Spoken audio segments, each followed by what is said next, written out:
In 2000, Mel Gibson stars in What Women Want. It's about a male ad executive who can suddenly hear women's thoughts, and he uses that to his advantage.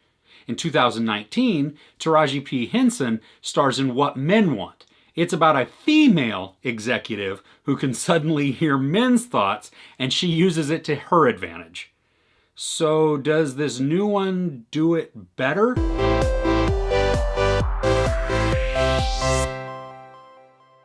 Taraji P. Henson stars as Ali, who is a sports agent executive, and she basically works for a frat house.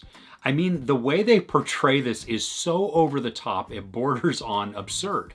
Now, I can't imagine that in 2019 there are really companies that function this way, like that it is just so male-driven, like to the nth degree. I mean, like there's sexual harassment if any woman just walked in, just based on what they're talking about.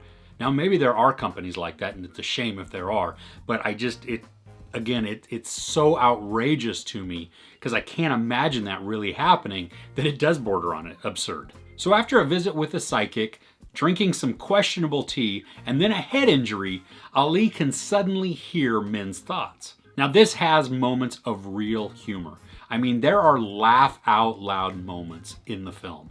I mean, sometimes we couldn't hear the dialogue because everybody was laughing out loud so much. But most of the film is uninspired and tired. I mean, we see all of the scenes coming from a mile away. We know that after using her power to get an advantage, there's gonna come a point that causes Ali pain and problems.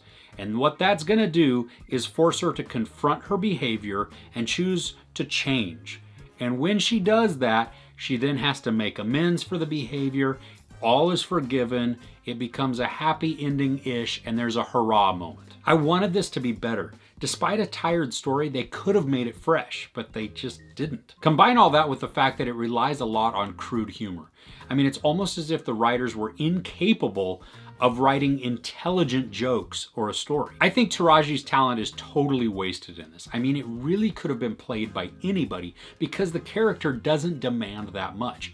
The character is pretty surface level, and so you just, throw anybody in there, give them some lines, make them, have them be able to look kind of sad or kind of angry, and there you go. She was spectacular in Hidden Figures. I mean, showing her range, her depth, her emotion.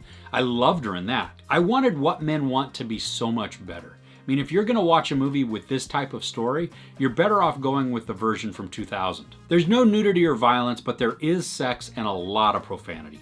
I give What Men Want 2 out of 5 couches. If you could hear other people's thoughts, would you want to? Let me know in the comments below. If you enjoyed this review, please give it a like. Also, don't forget to share, subscribe, and hit that notification bell icon. That way you know when I upload new content. I'm Chris. This is Movies and Munchies. Thanks for couching with me.